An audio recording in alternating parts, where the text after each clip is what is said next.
Welcome back to the Steampunk Years Volume 5. Let's continue the story. Next chapter. Roxy sat beside Alysia, her hands clasped tightly in her lap. She had taken time off work all week, canceling plans, making excuses, doing something to try and be there for her sister. She couldn't wrap her head around it, how Allie lived like this, constantly alone. Their father and stepmother were barely present, always finding some excuse to be anywhere but home. The meeting had started as usual, but this time a new facilitator stood awkwardly at the front of the room. Young, nervous, like he had been handed a script and told to read it with no rehearsal. Hi again, everyone, he began, adjusting his glasses. Time to get right to today's entertainment since we, missed last week. He fumbled with his clipboard, shifting uncomfortably, as if the weight of it alone might topple him. First up, Angie Adams. A middle-aged woman made her way to the front, clutching a piece of paper and shaking hands. Her voice was soft but steady as she read a poem about grief, about the husband she had lost a year ago. The room was quiet, absorbing every word.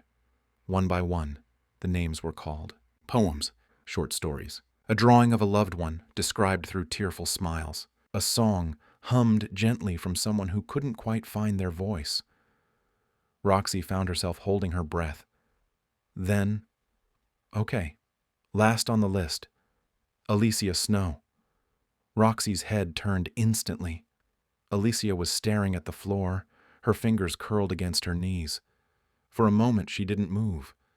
Then, with a slow inhale, she rose to her feet. Alysia stepped onto the small stage, the microphone humming softly as she adjusted it. A guitar rested on a stand nearby waiting. She picked it up carefully, her fingers brushing against the strings. "This song," she said, her voice even and distant. "I wrote it last week. I hope you like it." She strummed twice before easing into the melody. They whisper in my ear, "Dear," telling me such twisted things that only I can hear. Their words, they stop me cold, bring such sorrow to my soul, make me feel so low. Why did you have to go? It's only myself and I now. This is my life, you see, feeling this pain, so far from who I used to be. A murmur rippled through the room. Roxy tensed, her stomach knotting as she looked toward the counselors at the front. Their faces had shifted, concern settling deep in their features. One of them moved forward, pressing a button on the side of the podium, likely alerting staff. Alysia didn't stop. She wasn't even looking at them. Her voice was soft, melodic, but there was something in it. Something raw. Something unsettling. Whispers of despair, angelic words whispering doom. I don't see the light. Nothing in this world is right. The first counselor took a hesitant step forward. "Alysia," he said, as if testing the weight of her name. "I think we should." She moved. Slipping down from the stage, weaving between the circle of chairs, she kept playing. She spun lightly as she walked, her bare feet brushing against the floor, the hem of her sweater dress swaying with her movement. The other patients were watching her now, their gazes locked on her like she had said something they alone understood. Some of them hummed along. A few began to sway. The guests, family members, visitors began shifting uncomfortably. Someone reached out, but Alysia twirled just out of reach, her voice never wavering. "It's so dark in my room alone, I know. Outside chimes sing beautiful tones. Even musical notes are not alone." More staff entered the room now. The lead counselor stepped forward, forcing a smile, hands raised in a calming gesture. "Alysia, maybe we can—" But she had already reached the center of the room. Roxy stood frozen, watching as her sister turned slowly, her gaze lifted toward the ceiling, toward something unseen. "Dark walls, my safe place. If you were wondering, just in case, hear the chimes sing along, soothed by this cheery song." Her final notes hung in the air. Silence. Then someone clapped. It was one of the patients, a woman in her 40s with shaking hands and a distant look. Another followed. Then another. The counselors didn't know what to do. The staff stood still. Alysia finally lowered the guitar, smiling softly to herself, as if no one else was even there. Next chapter. Alysia stood in line, tray in hand, waiting for the standard breakfast. Pancakes, eggs, the usual. The room hummed with the quiet clatter of utensils, the occasional low conversation. She reached the front, and the cafeteria worker, an older woman with tired eyes, slapped a scoop of eggs onto her plate without looking up. She took her tray and made her way to an empty table. It didn't stay empty for long. A few other patients drifted over, trays in hand, their eyes flicking between her and one another, like they were working up the courage to say something. One of them, a guy in his early 20s with a nervous tick in his jaw, finally cleared his throat. Yeah, we heard what you did," he said, shifting uncomfortably. And, he trailed off, clearly unsure of how to put his thoughts into words. Another patient, a woman with short cropped hair and a cigarette, leaned in, grinning. "It was awesome! You must have freaked that room out!" The others nodded, their expressions hovering between admiration and curiosity. Alysia stared at her plate, gripping her fork too tightly. I wrote it about my home life," she murmured. The words barely made it past her lips. Then, without warning, the tears started. Not the quiet kind, not the kind she could just wipe away and move on from. The kind that made her shoulders shake. The kind that made the room feel too bright, too loud, too much. She pressed her hand to her face, trying to stop it, trying to hold herself together. The cafeteria fell into an awkward silence. The other patients shifted, unsure of what to do. From behind the counter, one of the staff members, a woman in a hairnet who had clearly seen it all, rolled her eyes. "All right, Snow," she sighed, tossing the dish towel over her shoulder. "Let's go back to your room." Next chapter. Roxy's hands clenched into fists at her sides. "1 week," she snapped. "She's a mess." The city worker sitting across from her barely blinked. He looked like the kind of man who had given this speech 100 times before. His tie slightly loosened, his eyes dull with repetition. He cleared his throat, adjusted the stack of papers in front of him, and sighed. "That's all the city will cover."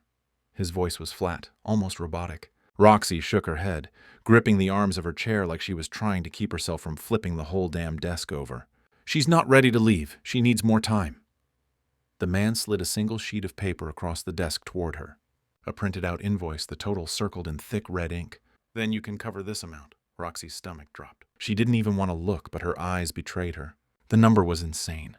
"That's crazy. Nobody can cover that in a month," she muttered. The man smirked, like he'd been waiting for her to say that.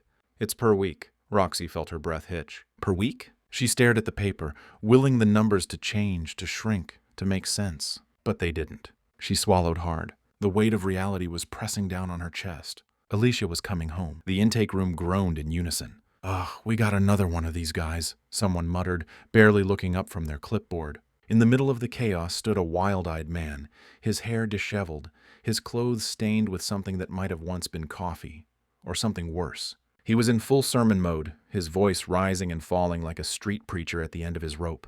"She is watching. The world. It is coming to an end soon." One of the staff members leaned against the counter, barely suppressing an eye roll. Yeah, buddy, we've heard this one before." But the man wasn't deterred. He locked eyes with one of the intake workers, his bony finger shooting out like an arrow of divine judgment. "You!" he bellowed. "You must go to the prophet. Confess your guilt. Redeem yourself before it is too late." The targeted staff member, a thin guy with glasses and a permanent look of exhaustion, blinked in shock, placing a hand against his own chest. "Me?" he mouthed. The room erupted in laughter. "Oh shit," someone wheezed between laughs. "These guys are the worst."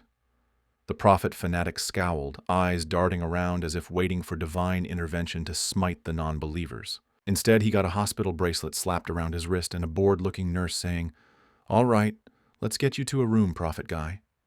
He didn't resist. He just sighed, nodding solemnly like a man accepting his fate. "The end is near," he muttered as they led him away. Yeah, you and every other doomsday guy before you," the nurse replied, already pulling out a new chart.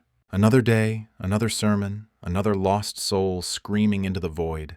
"Don't place him next to Alysia. Come on." The kind-eyed nurse drummer sighed, rubbing her temple as she watched the intake staff lead the latest prophet fanatic down the hall. "Oh, drummer, you've gone soft," another nurse chuckled as she shuffled through patient files. "Besides, it's her last day. Didn't you hear? Her sister caused a ruckus, raised hell in front of the judge." She snorted. "They gave her 1 more day just to shut her up." Drummer shook her head, exhaling through her nose. She had grown to like Alysia, not in the detached, clinical way that most of the staff tolerated their patients, but in the way you admired someone who still had a spark left after everything. Alysia was always polite, always friendly, never gave anyone a hard time. She wasn't like the ones who screamed at the walls or threw chairs when they didn't get pudding with lunch. She'd just been through it, and Drummer could respect that. "She's not soft," another staff member muttered. "She's just not a total asshole like the rest of us." That earned a few chuckles. But Drummer was already walking away, mumbling under her breath. "Just don't put him near her. It's her last day. Give the girl some peace, for God's sake. No one argued. After all, she had earned it. Across the hallway, 2 orderlies stood near the patient intake log, watching as the prophet fanatic muttered to himself, eyes darting around like he was expecting a divine message to be scrawled across the walls. "Should we put him across from her?" one of them asked, suppressing a smirk. "I mean, technically that's not next to her." The other one gave him a knowing glance before chuckling under his breath. "Technically, yeah." Both of them turned to look down the hall where Snow sat in the common area, quietly sketching something on the back of a cafeteria napkin. She looked calm, maybe even at peace for the first time in a long time, and, for whatever reason, that made the decision all the more hilarious to them. "All right, let's do it," the first one said, scribbling something on the chart. They stifled their laughter as they turned to escort the prophet fanatic down the hall. The poor girl had 1 day left. Might as well make it interesting. Next chapter. The hallway buzzed with the dull hum of fluorescent lights, punctuated by the occasional murmur from restless patients. Snow sat on her bed, idly sketching a pattern on the wall with her fingertip, lost in thought. Then the shouting started. "I saw it! The hole in reality! Believe me, all—" A collective groan erupted from the ward. Someone banged on their door in frustration. Snow sighed and moved toward the small window on her door, peering out. The prophet fanatic was standing in the center of the hallway, barefoot and wild-eyed, his arms outstretched like he was preaching to an invisible congregation. "You there!" he shouted suddenly, jabbing a finger toward her window. Snow's breath hitched. "You must go back to the point where reality is broken." The moans and protests grew louder from the other patients. "Oh, for the love of one woman," groaned from across the hall. "Somebody sedate this guy already." A staff member's voice crackled over the intercom. "Security to the West Wing." But the fanatic wasn't done. He turned in frantic circles, eyes wide, looking past the walls, past the world, speaking in a voice that wasn't entirely his own. A fracture in reality, a fracture. The orderlies moved in. One of them held a syringe, rolling their eyes at the dramatics. "It's behind the mill," the fanatic gasped, as if the words were being ripped from his throat. "By the old mill, go find Destiny." Snow felt a chill run through her. The moment shattered as the staff reached him, one of them pinning his arms while the other pressed the syringe into his neck. "Good night," one of them muttered. The prophet fanatic went slack, his head lolling to the side as they dragged him back toward his room. The hallway fell silent again, but Snow remained at her window, staring. Next chapter. "The kids have a surprise for you," Roxy said with a smile, her hands gripping the wheel as they sped down the road. Snow leaned her head against the car's cool window, letting the hum of the tires on pavement lull her into something resembling peace. The drive home felt exhilarating, the kind of freedom she hadn't felt in over a week. The ward had been suffocating, pressing in on her from all sides. But now outside the air was crisp and open. She reached up, lowering the window, ignoring the way the cold bit at her cheeks. She just wanted to feel something natural. The rush of wind tangled through her hair, blowing it back as she closed her eyes and took a deep breath. For a moment, she let herself sink into the sensation, just her, the open air, the rolling landscape, and the road ahead. Then Roxy glanced over. "You good?" Snow smiled, small but real. "Yeah, I think so."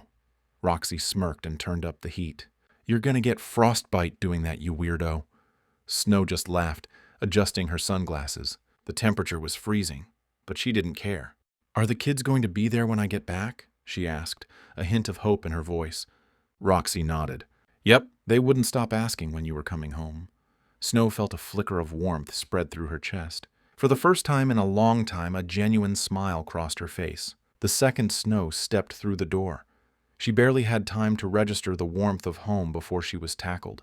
2 sets of tiny arms wrapping around her so tightly they knocked her clean off balance. She hit the floor with an oof, laughter bubbling up before she could even think to stop it. "Oh, you two," she said breathlessly, looking up at the giggling pair of troublemakers. Her niece and nephew were beaming, their little faces alight with pure joy. "Do you know how much I love you guys?" she whispered, reaching up to cup their cheeks, her voice thick with emotion. They nodded vigorously, but she pulled them in anyway. "Come here." The hug lasted longer than expected, but none of them let go, and they wouldn't have wanted it any other way. Snow barely had time to recover from the sheer warmth of the hug before she was gently pulled to her feet by Roxy, who was grinning ear to ear. "Come on, birthday girl," Roxy teased, despite the fact that it wasn't her birthday. "We've got something for you." Snow followed her into the living room, where a small celebration had been set up. A cake sat proudly on the coffee table, simple but decorated with care, a few balloons tied to the backs of chairs. Her father and mother were there, both present, both sober. That alone was a shock. Her awesome sister, her beautiful niece and nephew. She received cards, small gifts, nothing extravagant, but things that meant something. Books she'd mentioned wanting, a scarf in her favorite color. Even a small framed photo of the family from years ago, before things had become so complicated. And then her niece stepped forward, looking shy. Snow knelt to her level. "What is it, sweetheart?" The little girl handed her a small box, her fingers fidgeting with nervous energy. Snow opened it carefully and felt her breath hitch. Inside was a small fabric flower, carefully stitched together with soft, delicate petals. Handmade, a little uneven but perfect. "You can add it to your dress," her niece said quietly. "So you will always look pretty." She beamed. Snow felt her heart crack wide open in the best way. She felt tears welling up, gently pulling the little girl into another hug, pressing a kiss to her forehead. "Thank you," she whispered. "I love it. And I love you." The little girl giggled, holding on to her just a little tighter. Next chapter. The building smelled the same. A mix of cheap coffee, paper, and something faintly floral from whatever air freshener they used to keep the place from feeling too sterile. Snow exhaled slowly, standing just outside the entrance. The past week had been intense, but she was here, again. This time Roxy wasn't with her. "I have a meeting I cannot reschedule," Roxy had said. For the 10th time that morning, her expression twisted with guilt. "Are you sure you'll be okay?" Snow had looped an arm around her sister's shoulder and pulled her into a quick side hug. "I'll be fine," she reassured. "Nancy's coming with me." Nancy, standing beside them with her usual casual smirk, wiggled her fingers. "Hey, I'm good company," she added. "I'll even keep my cynical jokes to a minimum." Roxy wasn't convinced. She sighed, looking around like she was scanning for danger before leaning in close and whispering something. Nancy and Snow both burst into laughter. "Oh my God, go!" Snow choked out between giggles. "Before you get us kicked out before we even step inside." Roxy rolled her eyes, but looked just a little less worried as she finally headed off. Snow took a breath and turned toward the entrance. Inside, things were exactly as she remembered. The same arrangement of chairs, the same quiet murmurs before the meeting began, the same faces. Some she had grown familiar with, others new. The counselors welcomed her with open arms. "You're back," one of them said warmly, pulling her into a quick hug. "Of course," Snow murmured. The other counselor gave her a knowing look. "Good," they said simply before stepping away toward the stage. Snow didn't think much of it, until she saw them move behind the small platform and subtly place something out of sight. It was the guitar. Next chapter. The little restaurant was the kind that never truly felt awake. The neon open sign flickered half-heartedly in the window. The air smelled of burnt coffee and fried food, and a faded jukebox in the corner hummed out a song no one was paying attention to. Snow stirred her tea absent-mindedly, her gaze drifting toward the condensation forming on the side of her cup. Across from her, Nancy stretched out with a lazy smirk, tapping her spoon against the rim of her coffee mug. "So," Nancy drawled, "do tell me about the stay. Any real freaks this time?" Snow's lips pressed into a thin line. "Oh, come on now," she said. "They had issues, sure, but nothing too bad." Nancy took a slow sip of her coffee, watching her. "Except?" Snow hesitated. For a moment she thought about brushing it off, about changing the subject. But something about the way Nancy was watching her, the curiosity but also the expectation, made her reconsider. She set her cup down. "There was this man," she said finally. "Religious, kept talking about reality, destiny, a fracture." Nancy's reaction was immediate, a wince, slight but sharp, like the words had physically hit her. "Ah," she muttered, "the mystical fracture." Snow frowned. "You know about it?" Nancy leaned forward, fingers tracing the rim of her mug. "Well known in the community," she said, voice lower now. Snow blinked. "Community?" Nancy tilted her head, studying her. Then, with a quiet sigh, she leaned in further. "Made up of individuals from our little group meetings," she murmured. "People who think the unthinkable." Snow's stomach twisted. She was starting to get it. Nancy's voice softened, almost conspiratorial. "Legend has it," she continued, "it's the cleanest and quickest way.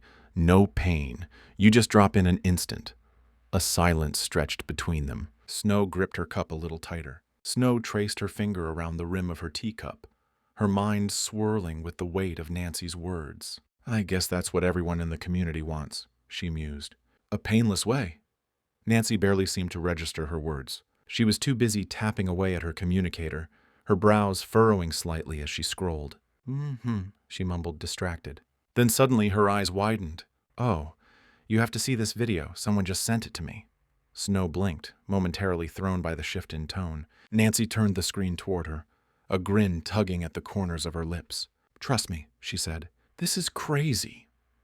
Snow hesitated before leaning in, the glow of the screen reflecting off her eyes as she watched the video begin to play. The screen lit up with a rapid-fire montage of cats, some tumbling off shelves, others chasing their own tails, a few giving the most dramatic, betrayed looks after failed jumps. The sound of poorly edited music and choppy cuts made the whole thing even more ridiculous. Nancy nearly choked on her coffee from laughing. "Oh my God, look at this one! The little guy just booped right into the sink!" Snow giggled, if only because Nancy's joy was infectious. Another clip played, this time a cat sitting in a sunbeam, staring contemplatively out a window, while some over-the-top dramatic music swelled in the background. Nancy snorted. "That's you. Right there, that's Snow contemplating life." Snow smiled, shaking her head, but her mind wasn't fully in it. She forced another small laugh as Nancy continued to crack up. But somewhere beneath the surface her thoughts remained elsewhere, circling the words that had been spoken earlier. The fracture. A painless way. She let her fingers rest lightly against the fabric flower pinned to her dress, absent-mindedly tracing the soft petals. Nancy kept watching, oblivious, while the video played on. Next chapter. The cold night air bit at her as she ran barefoot through the damp grass, her breath visible in the autumn chill. Nancy's car disappearing in the distance. Her parents' car sat where it always did, an aging relic of a life spent going nowhere. Snow fumbled through her purse, fingers numb from the cold, until they closed around the familiar shape of the car key. She slid into the driver's seat. The scent of stale fast food wrappers and spilled coffee filled the cramped space. For a moment she hesitated. The engine rumbled to life. No lights flicked on in the house. No silhouettes moved behind the curtains. They were probably both passed out. She put the car in drive. The road stretched ahead empty and quiet. Only the occasional flickering street lamp cast long, lonely shadows across the pavement. She barely noticed. Her hands gripped the wheel tighter as she turned off the main road. The old mill wasn't far, just a few miles. A place no one ever went anymore. A place where reality might just be thin enough to break. The old mill loomed ahead, its broken silhouette cutting into the night sky. The wooden frame, rotting and weathered, seemed frozen in time, untouched, unmoving, waiting. Big, heavy snowflakes drifted from the sky, falling silently, covering the world in a fragile, fleeting softness. They clung to the jagged edges of the mill, settled on the cracked windshield of the car, melted as they touched the warmth of her skin. Alysia pulled the car into a patch of dead grass, turning off the engine. Silence filled the space instantly, wrapping around her like a suffocating blanket. Her breath shuddered. She reached for the glove compartment with trembling fingers, fumbling past crumpled receipts and an old lighter until her hand closed around what she was looking for. An old notepad, its edges curled with age. A pen, barely functional, its ink hesitant at first before finally coming to life. The first words were impossible. Roxy, the kids, her parents, how could she possibly sum it up? How could she tell them that none of it was enough? That she loved them, but love wasn't a rope strong enough to pull her out anymore? The tears blurred the ink, smudging her careful letters. She wiped at them furiously, smearing the words even more. She had to start over. Deep breath. This time, she forced herself to write slower. Her grip tightened, her pen digging into the paper. She kept it simple. "Thank you. I love you all. I'm sorry." When she was finally done, she folded the note carefully and placed it on the driver's seat. She smoothed out the paper, staring at it for a moment as if hoping it could speak back to her, tell her she didn't have to do this. But there was only silence. Outside, the snow continued to fall, coating the ground in a soft, undisturbed white. A quiet erasure, a fresh beginning, or an ending. Her feet felt heavier as she stepped out of the car. The wind howled softly through the skeletal remains of the mill, beckoning her forward. She walked toward the darkness. The fanatic had been right. Behind the old mill, hidden among the dead brush and crumbling foundation, it pulsed. Not large, a small, fragile thing, barely the size of a flower. Alysia stared, breath hitching, her sobs breaking the silence. She had expected something massive, a gaping maw in reality, a swirling vortex that would consume her instantly. But no, it was just this, a faint glow, flickering as if it was healing, stitching itself back into the space it had come from. Her whole life, every moment, every strange pull, every inexplicable turn had led her here. A force she could never name, never understand, had guided her. And she hated it. Not for herself, for them. The little ones. Their faces filled her mind. Their laughter, their arms around her. The way they looked at her like she was something unshakable, something warm. She clenched her teeth, the pain unbearable. But she was compelled. One step forward, then another, her fingers stretched out, shaking, her breath uneven. The fracture shimmered, almost responding. The world felt impossibly quiet as she reached for it. Slowly, reverently, tears streaking down her face. Her fingertips met the glow. A soft buzzing sound filled the air. Her body convulsed. A sharp inhale. And then nothing. She collapsed instantly, like a puppet with its strings cut. The fracture flickered. Once, twice, then sealed itself shut. The night fell silent once more as the snow continued to fall. Next chapter. Officer Ray glanced over her shoulder, rolling her eyes at the familiar sight. Her K-9 unit Rex was staring at her. Hard. The look of betrayal was almost comical. Ears perked, eyes locked onto the breakfast sandwich in her hand, like it was the last meal on Earth. "You know I can't feed you this garbage," she muttered, peeling back the wrapper. The fast food egg looked rubbery, the sausage overcooked. "Your handlers warned me." Rex, unmoved by her lecture, let out a small huff and widened his eyes, pulling the ultimate puppy face. Ray groaned. "Ugh, you manipulative little—" She tore off a chunk of the sandwich and tossed it down to him. He snapped it up instantly, tail wagging, looking smug. "Don't tell anyone." She pointed at him, mock serious.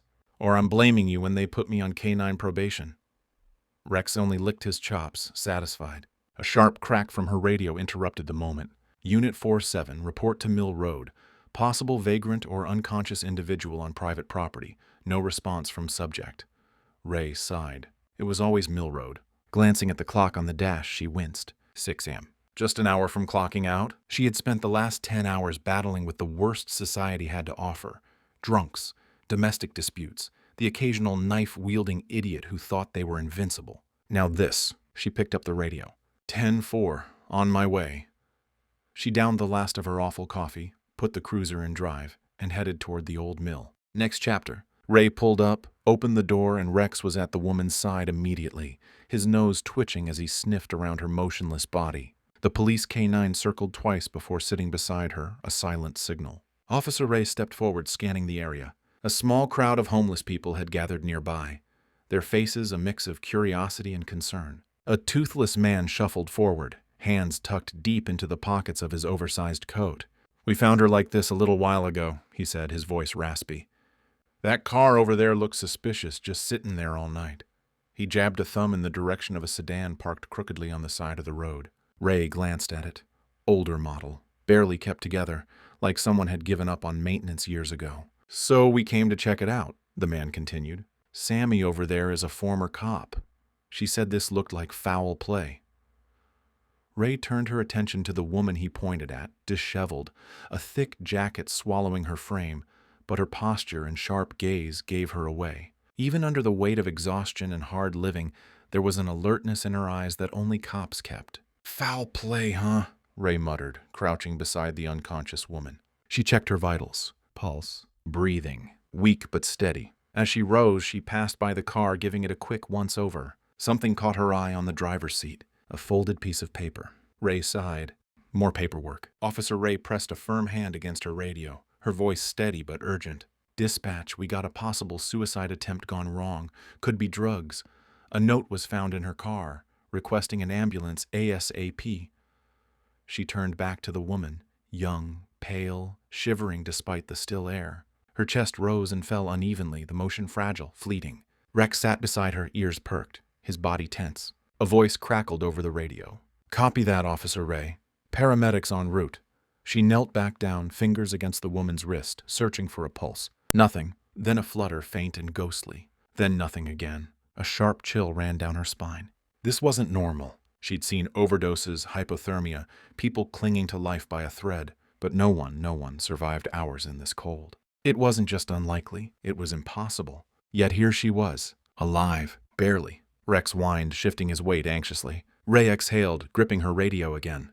"I've never seen anything like it. Sometimes I can feel a pulse. Sometimes it stops completely. We need that ambulance now." Ray waited in the cold office, trying her best to keep warm in the late morning stillness. The message had come just after 11 a.m., Emergency meeting. No explanation. No delay. She passed the time flipping through her notepad, thumbing past the scribbled report from the hours before. Unconscious individual. Life signs but no life signs. A question mark hovered beside the note in her own tired handwriting. She couldn't shake the way the paramedics had looked at each other, like they'd seen something they didn't know how to explain. And Ray had seen her share of attempts, dozens of scenes like that one. But this was different. She turned to the attached photo. Alysia Snow. Age 28. Recent patient at the local mental health facility. Ray frowned. The woman in the picture looked happy, or close to it. There was a light in her smile. Maybe something behind the eyes. A shadow. Maybe. But nothing that explained what she found out behind the old mill. The door opened. A group of soldiers walked in, uniformed, sharp, and anonymous. No names, no patches. Just government-issue silence. Behind them came the sheriff and the department sergeant, both looking visibly annoyed. Ray stood on instinct, bumping her knee against the desk and sending the file sliding off the edge. Sheets fanned out across the floor. Alysia's photo landed face up, staring back at her like it knew something she didn't. "Officer Ray," the sheriff said, his voice clipped. "Apologies for the short notice. The woman you responded to last night, her case has been transferred. It's now under military jurisdiction." Ray blinked. Military for a suicide attempt? Before anyone could speak, the door opened again. A man in a black suit stepped in. No markings, no badge, no identification at all. He walked straight to the sergeant's desk and sat down in it like it was his own. The sergeant's jaw flexed, but he said nothing. The man in black turned to Ray. His voice was smooth, deliberate, and saturated with cold authority. "I'll need 2 things from you, officer." She didn't move. "1," he said, gesturing at the documents on the floor. "The file in your possession." He leaned forward, his voice lowering. "And 2, for you to forget this ever happened." Ray bristled. "I understand, but what is this really about?" The man didn't even blink. "National security." The words hit like ice water. "No questions." Then he stood, gathered the scattered documents with mechanical precision, and walked out as if none of them mattered. The soldiers followed, boots silent on the tile. The sheriff exhaled sharply. "Goddamn Fed types." Ray gave a dry, uneasy laugh. "Guess this one got someone's attention." The sergeant smirked, but it didn't reach his eyes. He took a long sip from his chipped coffee mug and set it down with a quiet thunk. "They also left us with one last instruction." Ray looked up. "If you follow up on this, or interfere in any way, I'm supposed to fire you on the spot." Silence stretched between them. The file was gone. So was the man in black. But the unease stayed. Ray glanced toward the door the soldiers had marched through, then down at the empty desk. What the hell were they hiding? Ray pulled into the lot just after sunrise, her cruiser rumbling quietly to a stop. Beside her in the passenger seat, Rex let out a long, audible huff, resting his chin on the console with the theatrical boredom of a dog who knew this was in no way an exciting shift. "Hey now," Ray muttered, glancing over. "Not every day can be a chase and a takedown." Rex gave her a look, half disappointment, half judgment. She shook her head with a tired grin. Tough crowd. As she stepped out, her eyes caught movement near the station doors. A woman and a man were walking slowly toward the lot, arms wrapped around one another. 2 children trailed just behind, quiet and watchful. Confused. Too young to understand all of it, but old enough to feel it. The woman clutched a clear evidence bag against her chest. Ray froze for just a breath. She recognized it instantly. The personal effects bag. The one handed out when the system was done with someone. The man sat down heavily on the curb, pulling the woman into his arms as she broke. "It's my fault," she sobbed. "I should have been there. I should have known." The kids stood silently, unsure what to do. One of them looked up at Ray as she passed, their eyes wide and solemn. All Ray could do was offer a gentle smile and keep walking. Anything more would have felt like a lie.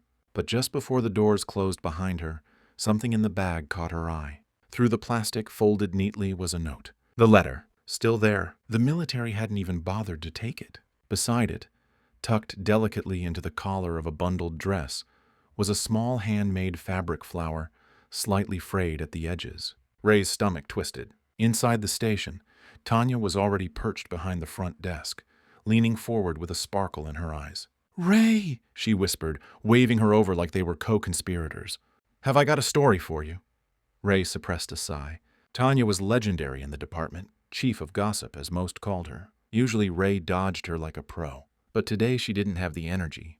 Still, she paused. Tanya leaned closer, lowering her voice to a conspiratorial hush. "It's about that suicide." That stopped Ray cold. Her hand tightened on the strap of her gear. Her pulse just slightly quickened.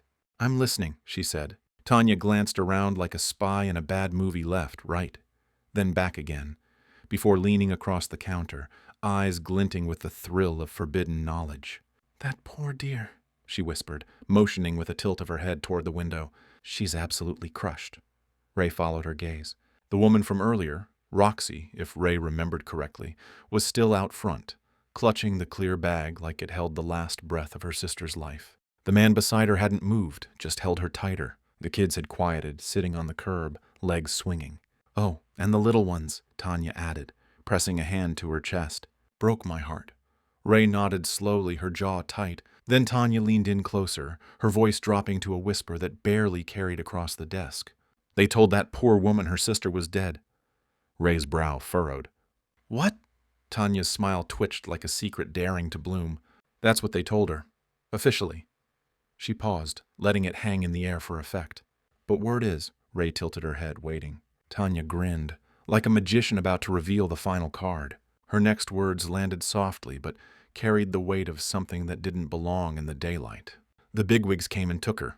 Ray stared. Tanya's smile widened just a little more, like she'd been waiting for that exact look of confusion. And then she dropped the line like a punchline whispered in church. "Still alive." Ray didn't waste time. She knew how to read people, had learned to trust her gut in a job that didn't leave room for guesswork. And if there was one person in the department she would bet her life on, it was Sergeant Ortega. He was blunt, fair, and impossibly steady. A good officer and an even better human being. She walked straight to his office and knocked. The door creaked open a moment later. "Ray," Ortega said, his voice warm, eyes already knowing. He stepped aside, motioning her in. "I figured you'd be coming." She stepped inside and closed the door quietly behind her. No small talk. She took a seat across from him, spine straight, hands clasped loosely in her lap. "Is it true?" she asked softly. He didn't ask what she meant. He didn't have to. For a long second, he just looked at her. The tension in the room tightened like a coiled spring. Finally, he exhaled through his nose and leaned back in his chair. "This will mean your career," he said. His tone wasn't cruel, just honest. "You know that, right?" Ray nodded once. "I respect what you're doing," he added, voice low. "But I still have my job to do." A silence hung between them, filled with the things they couldn't say out loud, the things they both knew. Ray smiled, small, sad, resolute. "It's worth it."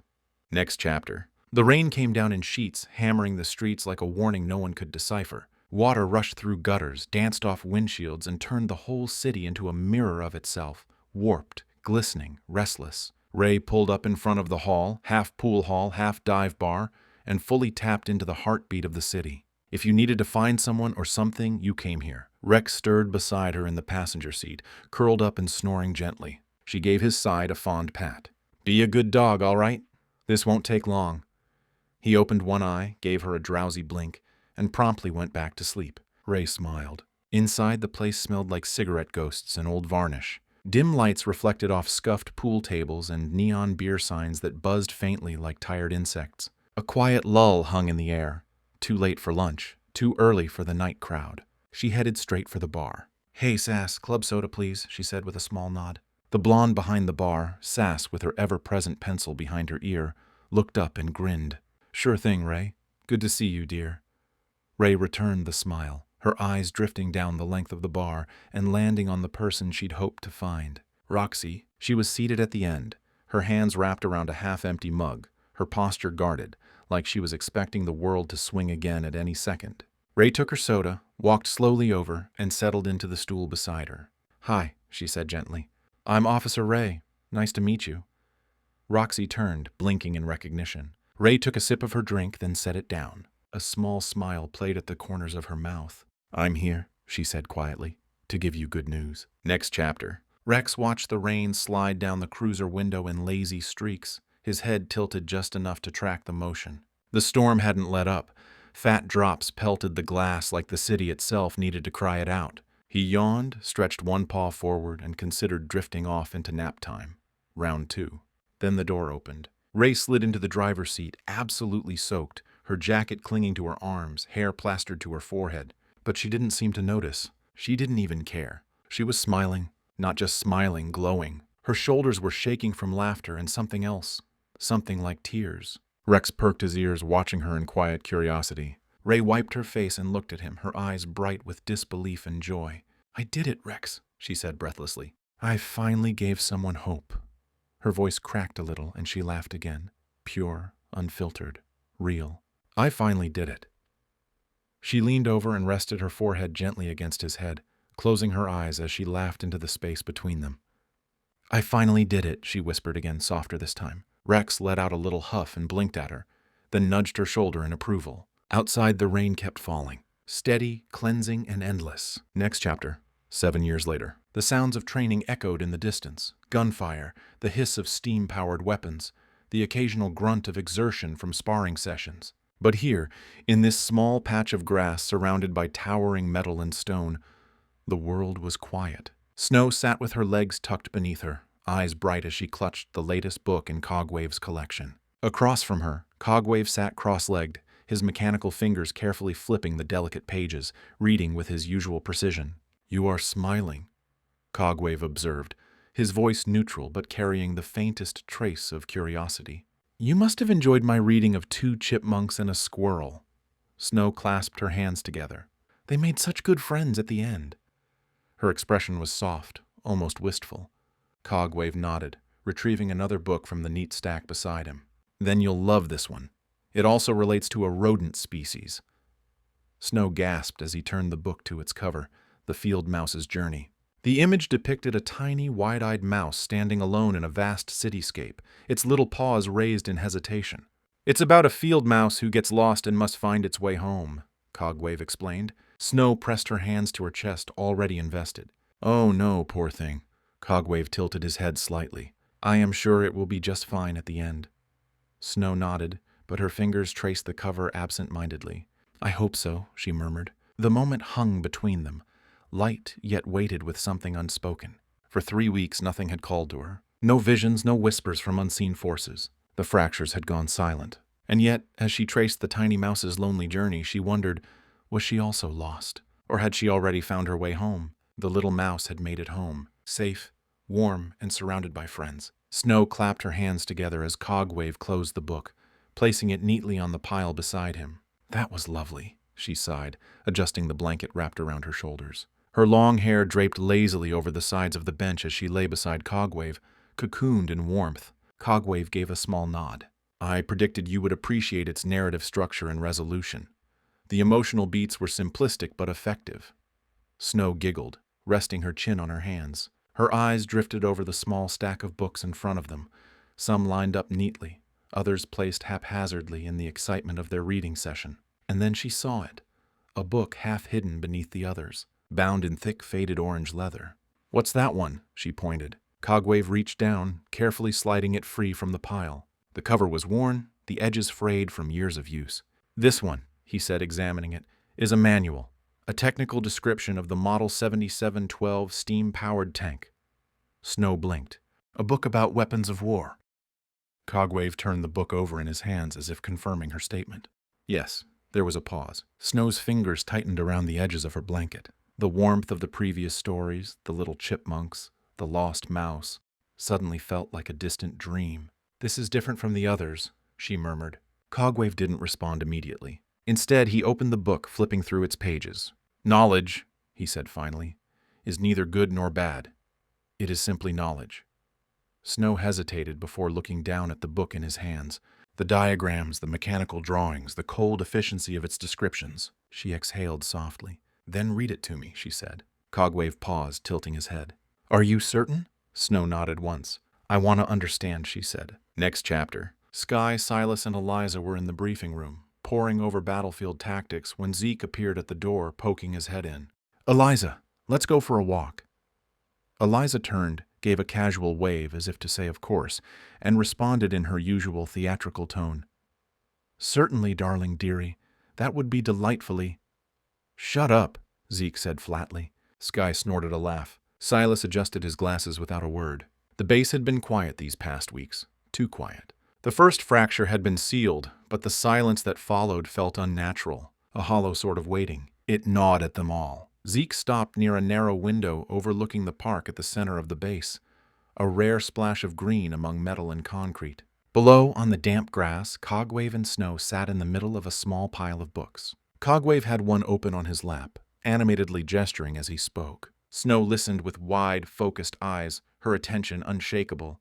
"Looks like they're getting along," Zeke said quietly. Eliza stepped beside him, gaze following his down to the scene below. She tilted her head thoughtful. "Talk about polar opposites," she murmured. Zeke gave a dry chuckle. "Yeah, but they're having a blast."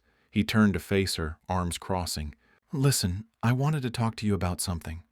Eliza raised an eyebrow, placing a hand on her chest with mock delicacy. "Little ol' me?" "Yeah," he deadpanned. "Stop being a smartass for 1 second."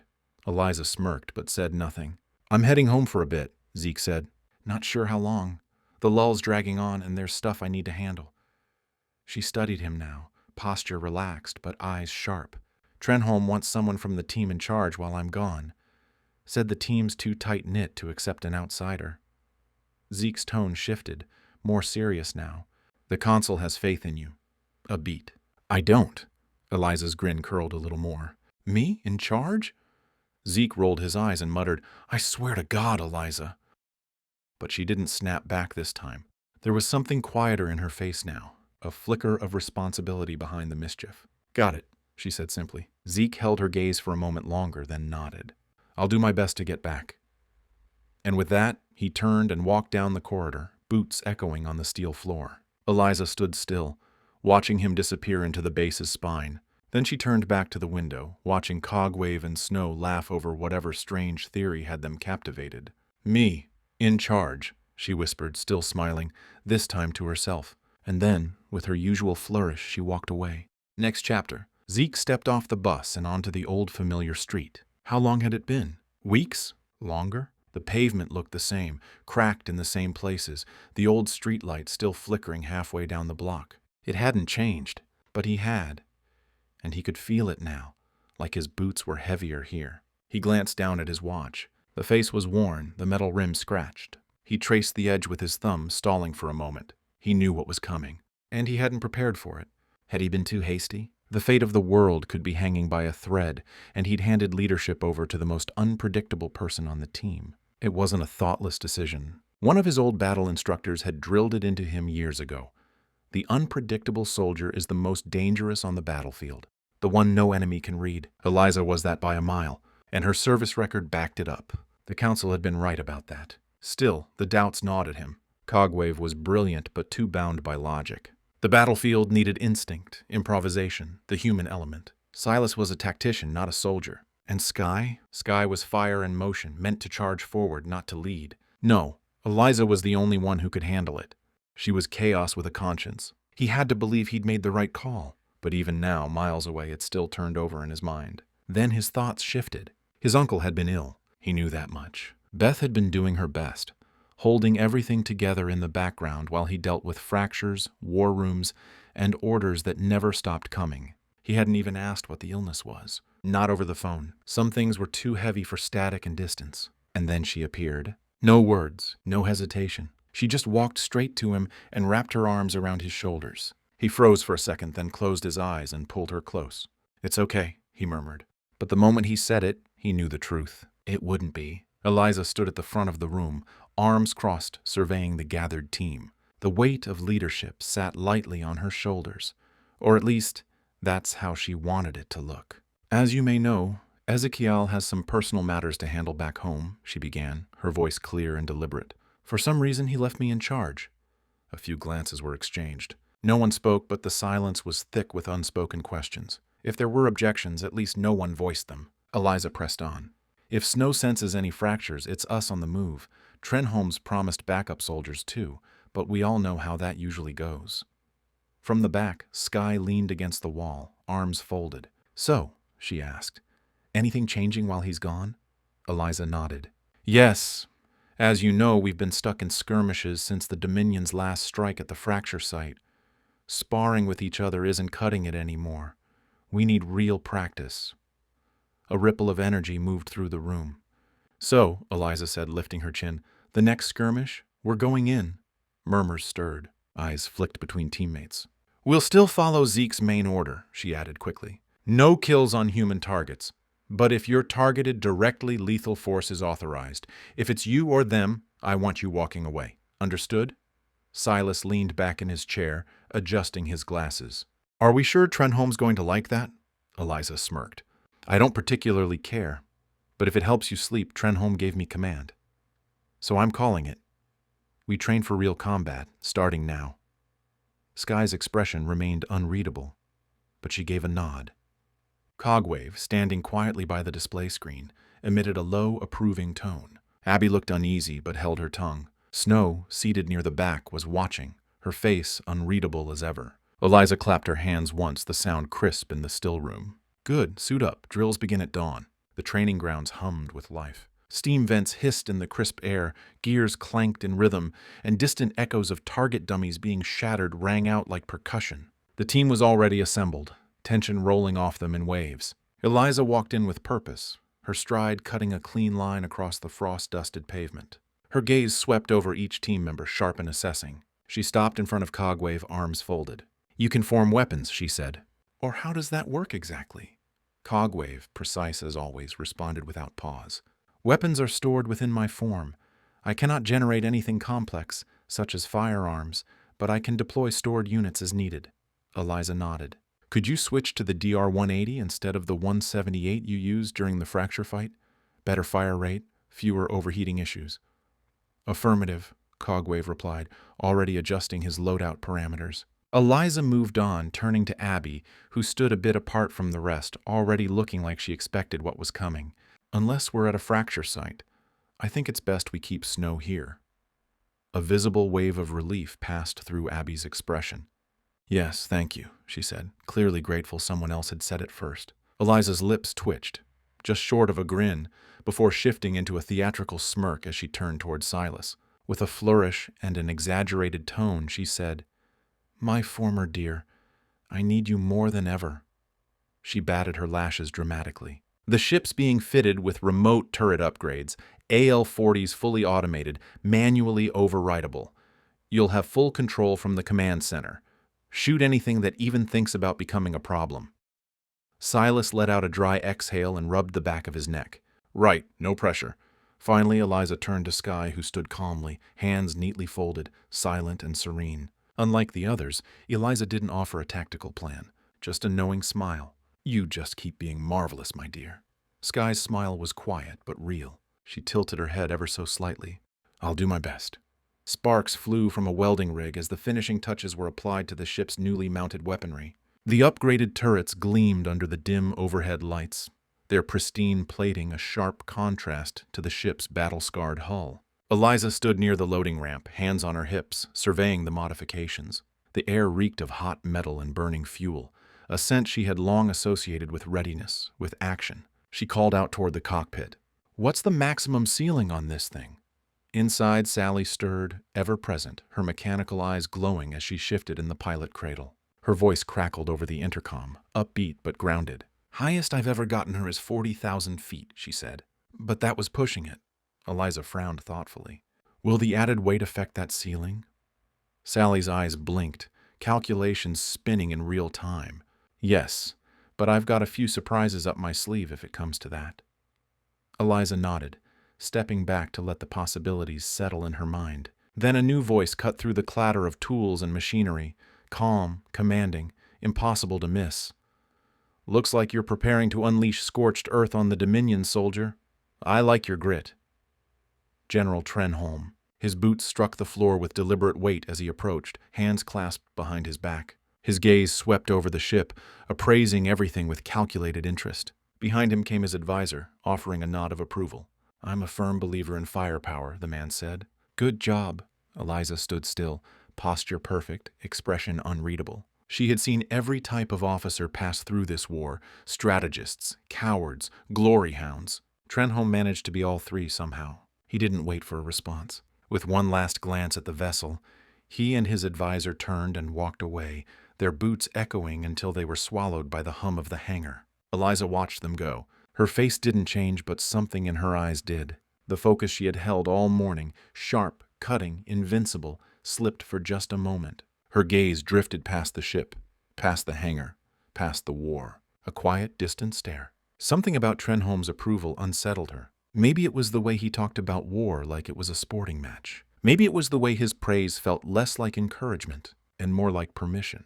Or maybe it was something deeper she couldn't name yet. She shook it off. There wasn't time for doubt. The ship would fly. The weapons would fire. The mission would come. The only question was when. Next chapter. The cafe was one of the few places on base that felt remotely comfortable. Small round tables, cushioned seats worn in all the right places, and the ever-present scent of freshly brewed coffee and tea curling through the air. Today, it was quieter than usual, most soldiers preoccupied with mounting preparations. Eliza sat across from Skye, a cup of dark tea in hand. Steam rose slowly, fogging the lenses of her sunglasses. The shift in her appearance was subtle, but unmistakable, her flowing civilian attire replaced by a dark, sharply pressed military uniform.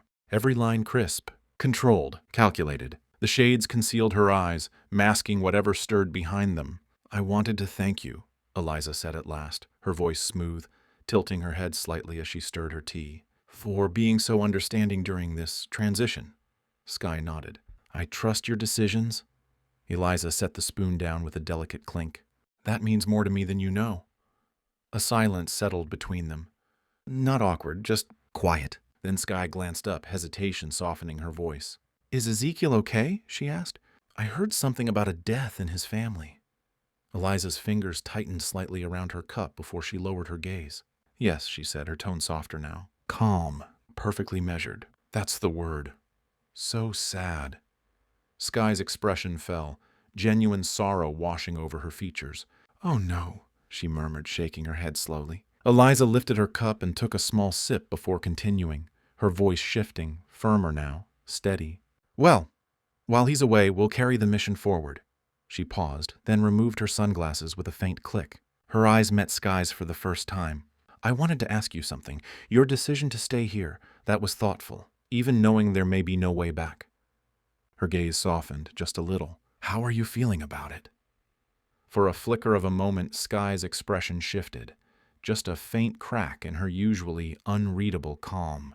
Eliza caught it immediately. "Is something else the matter?" she asked, gently. Skye looked down into her coffee. The surface rippled slightly, its swirling motion mirroring the subtle motion of her soul energy, blue wisps that moved around her like silent thoughts. "It's about my mother," she said, her voice thin, almost fragile. "I feel like She faltered, her throat catching before she drew in a slow, steadying breath. "I feel like I abandoned her." Her fingers curled slightly around the warm cup as she looked away, scanning the cafe like she didn't want to be seen. "My home life, it isn't stable," she admitted. "My father, he can be a monster sometimes." She said it plainly, but it carried weight. Truth wrapped in control. Eliza didn't speak right away. She just looked at Skye with eyes that understood more than she let on. There was no judgment, just quiet presence. The afternoon wore on, the cafe growing dimmer with the shifting light. But the two of them remained, sharing space, sharing silence. And for Skye, that was more than enough. Next chapter. The base had felt different these past few days. Gone was the loose, almost casual energy of a team formed by circumstance. In its place stood something sharper, forged by Eliza's steady command, a unit with focus, cohesion, and discipline. It wasn't just about strategy anymore. Even the uniforms had changed. Gone were the mismatched gear and personal flair. Now, every member wore matching dark tactical attire, each one reinforced with subtle plating and stamped with the Federation insignia on the shoulder, a quiet symbol of unity. Eliza had introduced the change at a morning briefing. "A team that looks alike acts alike," she'd said simply. "You fight as one, you think as one. You become a team." No one had disagreed, at least not aloud. The only exception had been Cogwave, who stared at the neatly folded fabric in his metal hands and muttered, "It won't fit." The room had burst into laughter, a rare moment of levity. The uniform was modified accordingly. That had been yesterday. Today was different. The holomap glowed at the front of the chamber, throwing shifting blue light across every focused face. Eliza stood tall before it, sunglasses in place, every line of her posture sharp and in control. She tapped the map, and a new set of coordinates blinked to life. A grainy live feed flickered on. Gunfire crackled in the distance, followed by short bursts of static. Federation soldiers were pinned behind rubble inside what looked like an abandoned industrial complex. "The Dominion has engaged one of our outposts," Eliza said, her tone crisp and unwavering. We have 4 of our own trapped here. The feed zoomed in. Soldiers huddled low, ammunition running out. Enemy forces encroaching from every direction. We're going in. A short pause. Then her smirk curled slightly, just visible under the edge of her tone. Let's go save our people and give the Dominion hell. A low murmur of approval rippled through the room. Eliza pulled out her tablet and with a swift hop perched on the edge of the strategy table, facing the room. They know we're coming, she added. We're the team that took down Nix. They'll be expecting something dramatic. Her gaze swept across the team. What do you think? Cogwave was first to speak. They'll likely adjust their tactics based on our last engagement. Our strategies will no longer be unfamiliar. Silas tapped through notes on his pad. I agree. They'll prepare counters to our overwhelming offense. That's their logical move. Sky, eyes on the live feed, spoke softly. If they're counting on stopping our offense, they might change tactics entirely. Eliza's smile widened. A trap, she said. She tapped a series of commands into the table. Sally's face appeared on the screen, digital eyes glowing steadily. Sally, I need you to take us high as you can get without shaking us apart. Eliza paused, frowning as she glanced around the room. We think they're expecting the same plan as last time. Direct engagement. They won't know the captain is gone, and they'll think I'll follow the same script. Sally's voice buzzed through the speakers. Last time you entered through the northern gate. If this is a trap, it will be sprung there. Eliza punched up another command. A new screen appeared. 4 old steam blimps parked in a nearby hangar. We send these in on remote. 1 from each direction. She pointed to the northern blimp. They'll spring the trap on that one. It's history repeating itself. Dominion arrogance. Cogwave processed instantly. Probability supports use of a secondary band weapon. Possibly another drone variant. Silas leaned forward. Then we rig the decoy. Load it with explosives. When the trap is sprung, we turn their plan into a crater, Eliza finished with a grin. Meanwhile, we drop from above, outside radar range. She turned back to Sally. Whatever trick you've got up your sleeve, I'll need it. The AI responded, a note of intrigue in her voice. I always have tricks. Eliza stood, adjusting her gloves. The mission had begun before the team ever left the ground. The ship creaked under the strain of altitude, its systems whining softly beneath the cabin's rumble. Sally's voice buzzed over the intercom, clipped and focused. This is all I can give you, for now. Silas glanced at the altitude gauge, 39,000 feet. Just above radar reach, but not by much. The outer hull groaned faintly, the price of pushing limits. Sky sat still, her hands covering her ears. The pressure made them pop sharply, but she adjusted, her gaze locking on the forward view screen. Below them, the decoys had launched, 4 steam blimps gliding in from each direction like ghost ships. Eliza leaned forward, watching the northern one with razor focus. Any time now. As if on cue, the trap revealed itself. A violent surge lit up the feed. Bird drones by the hundreds, no, thousands, swarming toward the northbound blimp like a storm of metal wings. Silas shouted over the cabin's growing roar. Bird drones, at least 1,000, converging on the northern decoy. Eliza's eyes didn't flinch. She turned to Cogwave, her voice clear, commanding. You know what to do. Cogwave was already moving, scanning trajectories, triangulating wind vectors, calculating optimal blast radius. His mechanical fingers flew over the controls. When the moment was right, he pressed the detonation switch. Boom! A brilliant explosion bloomed in the distance. The shockwave pulsed outward, strong enough to rattle the ship where it hovered high above. Got him! Cogwave said flatly. Eliza's eyes lit up. Now! Sally kicked the thrusters into descent, and the ship dove like a hawk. The cabin shuddered as atmospheric pressure slammed back in. Sky's eyes fluttered. Silas slumped forward. One by one, the team began to pass out. Cogwave and Sally exchanged a glance. Pressure threshold exceeded. Humans unconscious, Cogwave reported. Figures, Sally muttered. All right, smoke bombs, go! Cogwave's form shifted, limbs reconfiguring as he moved to the secondary station. A barrage of steam bombs launched, bursting on the battlefield below and blanketing it in dense smoke. Sally adjusted the stabilizers as alarms blinked angrily. Wake up, humans, she growled with a grin. Unless you want to sleep through the fun part. Eliza stirred first, gasping as she pulled herself upright, boots thudding against the floor. She stumbled to the hatch, gripped the side rail, and peered out. A thick fog of steam and smoke choked the battlefield, visibility near zero. The Dominion had no idea where to aim. Perfect. She drew both falchions with a flourish, spinning them once before giving a half-smile to the rising chaos below. "Let's go," she whispered. The team sprang from the ship, boots slamming into smoke-choked soil. Steam and haze cloaked the battlefield, blinding the enemy's line of sight but not their weapons. Steambots fired blindly, their heavy rounds slicing through vapor and air alike. Eliza's voice cracked over the comms. "Remember, the target is Commander Gavin. Find him! Fast!"